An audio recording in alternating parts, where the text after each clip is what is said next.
Nyaya yestyling yanetsa paZimbabwe zvekutonetsa zviya. So nhasi madapa ndiri kusangana nenyaya yakakomendwawo naadvocate Fadzai Mahere, munongovaziva, vanga vambori member of parliament kubato reCitizen Coalition for Change, vanga vambori zvekare spokesperson weCitizen Coalition for Change mukutanga kwayo, vakazosiyawo. Asi panapa mureZimbabwe nyaya iripo ndekudai. So Starlink yalonjwa, pane zvinhu zvakanga zvisina kunyatsojegeswa panyaya yeStarlink iyoyo. So ndo zvazoita kuti vazoya vachikomenda vachitaurawo maonero avo. So pamaonero avo vari kutaura kuti a normal commercial deal won't require re-explanations. Hasha a troll farm a cohesion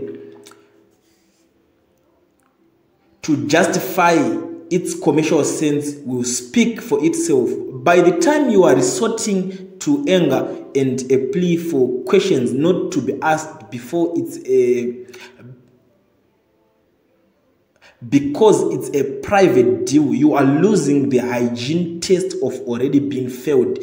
Every time regulatory approval is required for a transaction, it becomes open to public scrutiny. We are entitled to ask questions regardless of how close to power the actors are. We need new leaders. Ndo mashoko akabva kwavari vari kukomendawo panyaya yeStarlink iri kungonetsa muZimbabwe, ende unongoziva kuti nyaya yeStarlink iri kupopoterwa nemunhu wese, but nezuro vanhu vanga vari kucelebrata.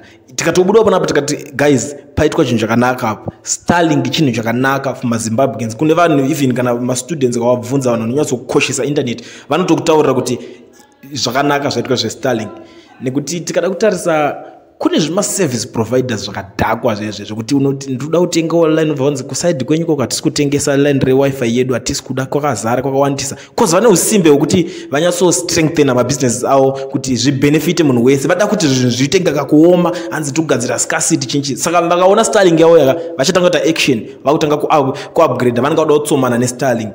Then nyika inobva yatoita a better place. Sekutaura kwandakazviitawo panapa mureZimbabwe ndakati Starlink is good but corruption is bad. Isusu hatimbofe panapa takaregedza kukomenda zvinhu chakanaka, hatisi mapenzi sokuti tinongocriticize zvese zvinoitika. Tiri vanhu vane common sense, tinofunga, tinototaura kuti this is good, this is bad. Kana pane chakashata panenge pane chakashata, but nyaya yeStarlink haisi kunyatsonzwisisika manje maitikiro azviri kuitwa. Ndo zvinhu zvandiri kuonawo panapa.